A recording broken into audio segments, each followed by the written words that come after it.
Merci de nous préférer sur Bénin Business 24. Bienvenue au 12h45. Voici le sommaire.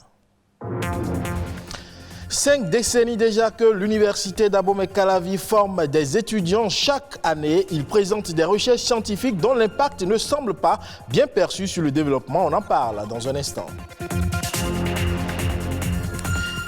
Et si à l'université, les étudiants s'attellent pour des recherches, dans le secondaire, la lutte contre les grossesses demeure une préoccupation majeure. Comment faire pour éradiquer le mal? Explication à suivre avec un sociologue. Enfin, on va parler mode, en l'occurrence du pagne tissé, anciennement utilisé lors des cérémonies traditionnelles. Aujourd'hui, fièrement porté avec élégance, ce pagne fait la fierté de la communauté africaine.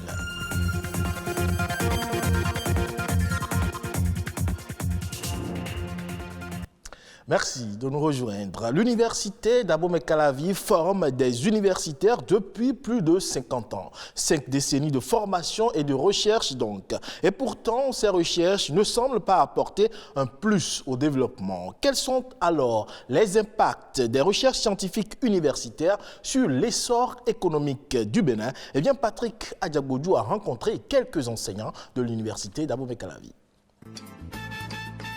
L'université d'Abomey-Calavi a 50 ans. Tant d'années se sont écoulées depuis 1970.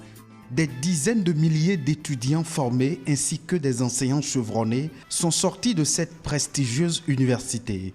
Un demi-siècle de formation, de recherche, mais aussi d'innovation au service du développement du Bénin. Vous avez beaucoup de départements qui ont été créés, de nouvelles facultés qui ont été créées, de nouvelles écoles professionnelles qui ont été créées. Et au même moment, il y a eu beaucoup de laboratoires qui ont accompagné ces écoles-là. Et au sein de ces laboratoires, beaucoup de choses se font en matière de recherche à l'université.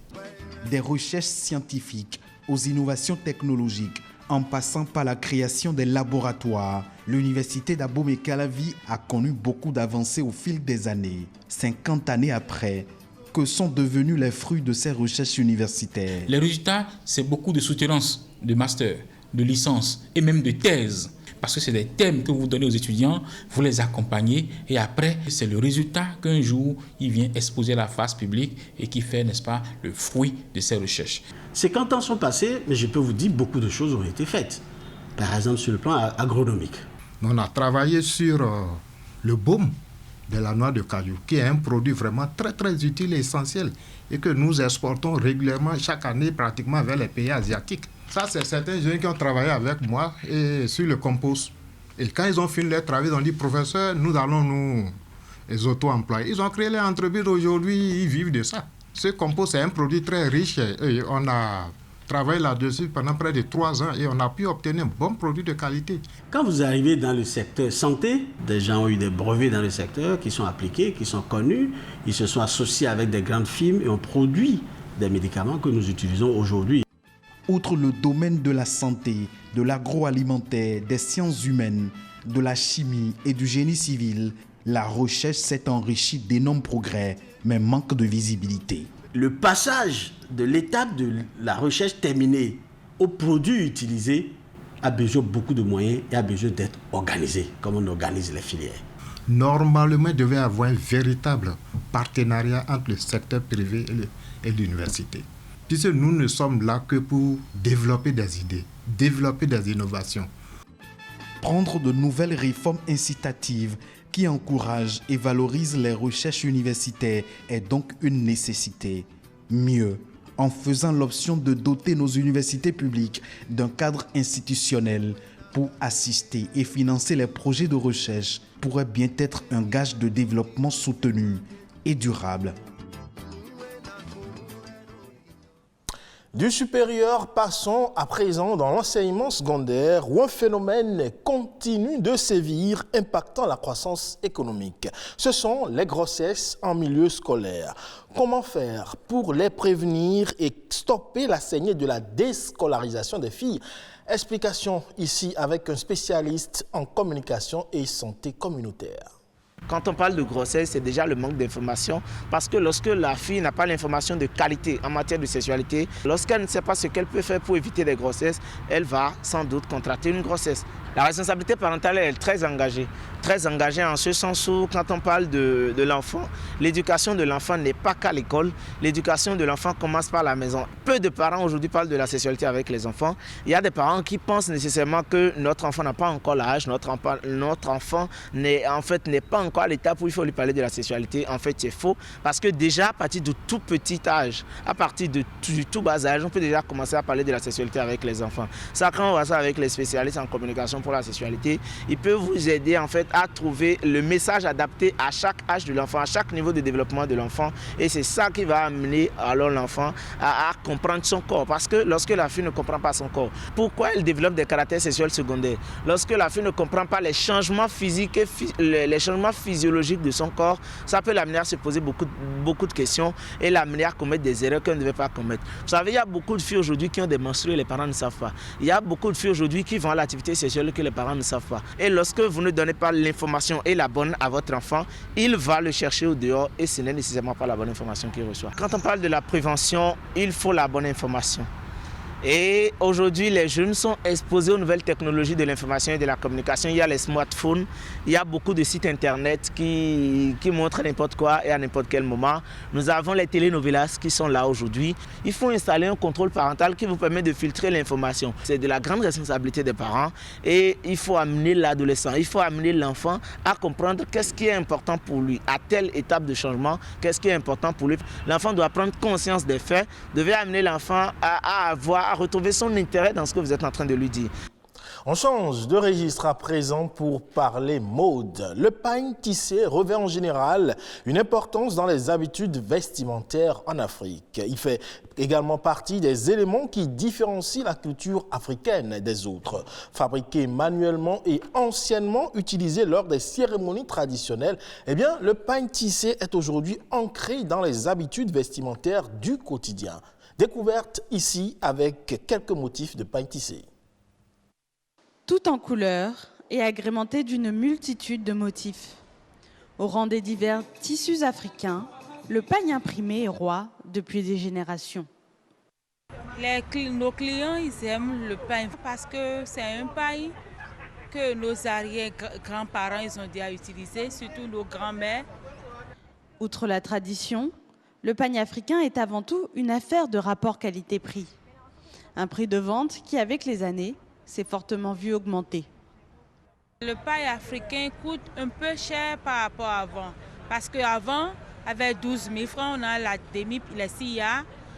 Mais aujourd'hui, avec 25 000, 32 000, on a les SIA. Mais je vois que c'est par rapport à la TVA. Quand la TVA augmente, le prix des tissus aussi augmente. C'est le tissu que les gens aiment d'habitude parce que ça ne se déteint pas. Ça ne se déteint pas. Si tu portes, c'est très beau à voir et on est belle dedans. Mais si aujourd'hui le pagne africain se décline dans tous les tons et sous toutes les formes, au Bénin, il est surtout un moyen de communiquer, comme en témoignent les nombreux noms qui lui sont attribués. On a des pagnes qu'on appelle jalousie, tu sors, je sors, ça dépend. Ton pied, mon pied, on a beaucoup de noms qu'on donne au pagne. Pour d'autres, le pagne imprimé, c'est aussi un symbole d'africanité face à l'émergence des vêtements prêts à porter venus des pays européens. Les pagnes africains représentent aujourd'hui, je crois, notre résistance parce que je crois que c'est toujours mieux de consommer local. Au lieu de toujours consommer les pagnes importées, nous préférons faire la publicité de nos pagnes africains afin de pouvoir promouvoir l'Afrique. Nous sommes des Africains, on doit aimer notre truc. Ce qu'on fait en Afrique, on doit aimer. C'est ça, c'est très important pour nous. C'est un pagne qui est accessible à tout le monde, malgré tout. Parce que les clients, ils ont fini par comprendre que c'est un bon pagne qui dure beaucoup et qui est à la mode, quoi. Entre tradition, moyens de communication et symboles, le pagne imprimé est une valeur sûre parmi les tissus africains. Mais tout pagne imprimé est-il véritablement africain ? Vous l'avez compris, c'était plutôt les pagnes africains et non les pagnes tissés. À présent, faisons le tour d'horizon des sujets ayant marqué l'actualité au Bénin ces dernières 48 heures. C'est La Nation en bref, une présentation de Émile Azokota.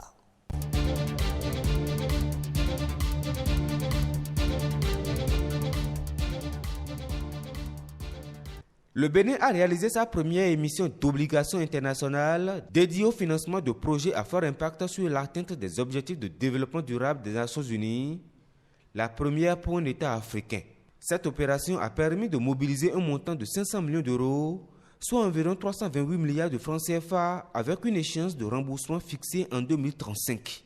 Les fonds mobilisés serviront exclusivement au financement de divers projets à caractère social et environnemental, contribuant aux engagements du Bénin pour l'atteinte des ODD des Nations Unies.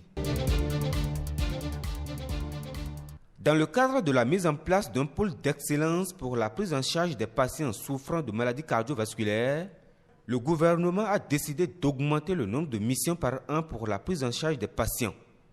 C'est l'une des décisions issues du Conseil des ministres de ce mercredi 28 juillet 2021. Ainsi, le gouvernement a sollicité des chirurgiens réputés en la matière, ce qui a permis de prendre en charge en 2 missions 19 patients admis au CNHU pour de graves pathologies cardiaques. Ils ont été opérés avec succès. C'est donc au regard des résultats concluants que le Conseil a marqué son accord pour l'augmentation du nombre de missions par an.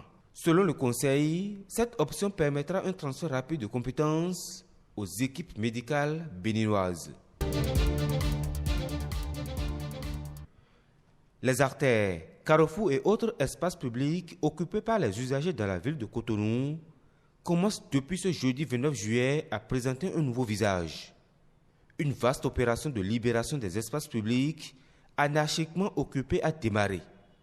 La police républicaine est à l'œuvre sur les artères pour dégager les vendeurs ambulants, installations, étalages divers et autres baraques qui empêchent les usagers de circuler librement. L'opération s'inscrit dans le cadre du projet d'assainissement de la ville initié par le préfet du département du Littoral. Alain Roula a instruit les commissaires de police et chefs des 13 arrondissements de Cotonou pour veiller à la libération des espaces publics anarchiquement occupés dans la ville.